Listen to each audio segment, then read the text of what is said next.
Assalamualaikum warahmatullahi wabarakatuh. Halo semuanya, perkenalkan nama saya Azza Inayatul Filina, kelas 9C nomor absen 06. Kali ini saya akan mempresentasikan mengenai pengolahan hasil perikanan dan peternakan. Yang pertama harus diketahui adalah tujuan pembelajaran. Tujuan pembelajarannya yaitu 1. Mengenal potensi hasil peternakan dan perikanan Indonesia. 2. Memahami prinsip dasar pengolahan hasil peternakan dan perikanan.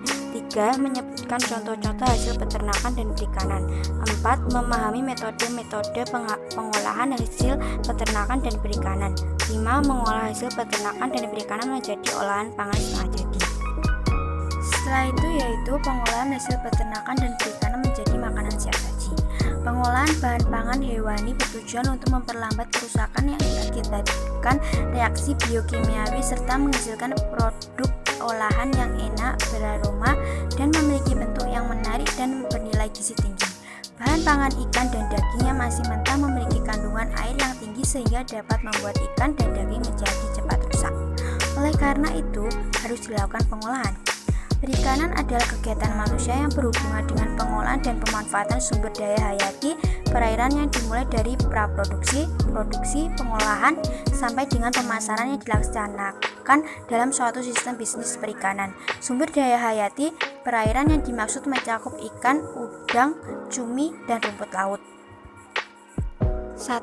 Jenis ikan, udang, cumi-cumi, rumput laut, daging, telur, dan susu. A. Ikan. Ikan yang banyak hidup di Indonesia berdasarkan ekologinya terbagi menjadi 3, yaitu perairan tawar, perairan payau, dan perairan laut. 1. Ikan perairan tawar. Ikan perairan tawar adalah ikan yang menghabiskan sebagian atau seluruh hidupnya di air tawar, seperti sungai dan danau. Jenis-jenis ikan air tawar sebagai lahan pangan adalah lele, ikan mas, gurami, dan sebagainya. Kandungan gizi ikan air tawar hampir menyerupai ikan air laut. 2. Ikan perairan payau. Ikan perairan payau adalah ikan yang hidup di perairan payau. Perairan payau merupakan pencampuran antara perairan tawar dan perairan laut, seperti muara. Jenis-jenis ikan air yang sering dikonsumsi sebagai bahan pangan seperti bandeng dan kakap. 3. Ikan perairan laut adalah ikan yang hidup di laut dengan salintasi di atas 30 ppm. Kandungan gizi ikan laut sangat lengkap dan baik untuk kesehatan. Jenis-jenis ikan laut yang sering dikonsumsi adalah tuna, tenggiri, dan kembung. Selain ikan, terdapat juga udang, cumi-cumi, dan rumput laut. A. Udang. Udang adalah binatang yang hidup di perairan.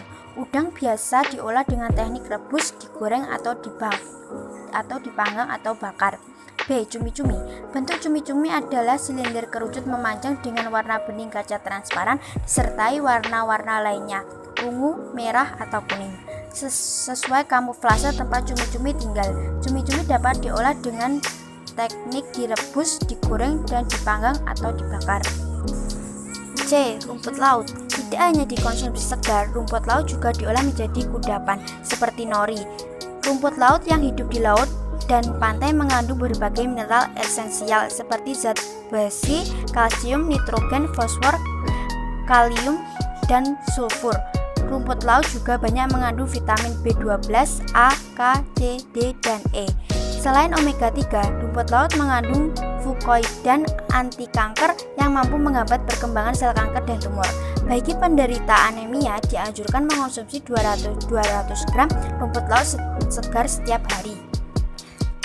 B. Daging. Daging yang berasal dari unggas dan hewan berkaki 4 dapat ditemukan di setiap bagian tubuhnya. Daging tersebut dapat diolah dan dikonsumsi oleh manusia sebagai makanan yang mengandung protein hewani. Di bawah ini akan dijelaskan beberapa jenis daging banyak yang dikonsumsi oleh masyarakat, yaitu 1. Daging ayam, 2. Daging sapi, 3. Daging kambing. C. Telur. Telur pada dasarnya adalah bakal calon individu baru yang dihasilkan dari individu betina. Bila terjadi pembuahan, telur akan berkembang menjadi embrio dan selanjutnya terbentuk individu baru setelah lahir atau menetas. Telur yang biasa dikonsumsi berasal dari ayam-ayam petelur. D. Susu. Secara ilmiah, susu diartikan sebagai hasil pemerahan sapi atau hewan menyusui lainnya yang dapat dimakan atau dapat digunakan sebagai bahan makanan yang aman dan sehat serta tidak dikurangi komponen-komponennya atau ditambah bahan-bahan lain. Susu merupakan media yang baik bagi pertumbuhan mikroorganisme dan mudah mengalami kerusakan. 2. Metode pengolahan. A. Merebus atau boiling. Boiling adalah mengolah bahan makanan dalam cairan yang sudah mendidih. B. Mengukus atau steaming. Steaming adalah memasak bahan makanan dengan uap air mendidih. C. Menggoreng atau frit. Menggoreng adalah metode memasak dengan cara memasukkan bahan makanan ke dalam minyak panas. D. Membakar atau grilling. Grilling adalah teknik mengolah makanan di atas lempengan besi panas atau griddle atau di atas pan dadar atau teflon yang diletakkan di atas perapian. E. Memanggang atau baking. Memanggang adalah metode memasak bahan makanan dengan menggunakan udara yang dipanaskan sehingga bahan yang dimasak mendapatkan panas yang stabil dari segala arah. B. Pengolahan hasil peternakan dan perikanan menjadi olahan pangan setengah jadi. Proses pengolahan setengah jadi pada ikan dan daging sebagai olahan pangan banyak dimanfaatkan masyarakat dalam memvariasikan produk olahan. Kegiatan pengolahan ikan dan daging menjadi olahan setengah jadi sudah dilakukan sejak zaman dahulu dengan cara yang sederhana.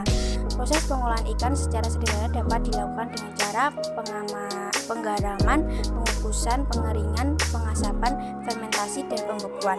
Adapun pengolahan daging secara sederhana dapat dilakukan dengan cara seperti perebusan, pengasapan, dan pembekuan. Proses pengolahan ikan dan daging menjadi bahan pangan setengah jadi memiliki masa simpan yang lebih panjang sehingga dapat disimpan sampai berbulan-bulan hingga tahunan. Sekian dari presentasi saya, kurang lebihnya mohon maaf. Terima kasih. Assalamualaikum warahmatullahi wabarakatuh.